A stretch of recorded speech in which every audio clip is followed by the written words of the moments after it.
কো একবার বললে কত নেকি হবে? কো আসমানে যত ফাঁকা জায়গা আছে এই ফাঁকা জায়গা পূর্ণ করতে যত নেক লাগবে তত নেক জমা করে দিবে।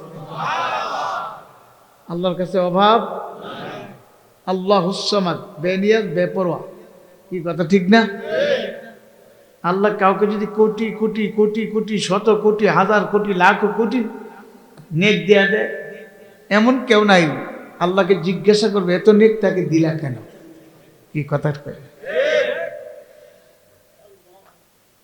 ছেলে যদি মসজিদে 1 লক্ষ টাকা দান করে, মাদ্রাসায় 1 লাখ টাকা দান করে, হয়তো ঘরে গেলে বাবা বলবে এক জায়গায় 1 লাখের দিয়ে দিছো, আর অন্যখানে কি দিবা? কথা কয় না? বলতে পারে না? কিন্তু আমার মাওলা এমন এক মাওলা যিনি কোটি কোটি নেক দিবে, কিন্তু কেউ কিছু বলার অধিকার রাখে না। জোরে বলুন সুবহান আল্লাহ। কিন্তু ভাইরা আমার, মাহফিল শেষে মোনাজাত হয়ে যাবে।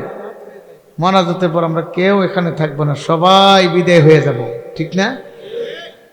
হ্যাঁ, কারোর জন্য সাময়িক বিদায়, কারোর জন্য চির বিদায়।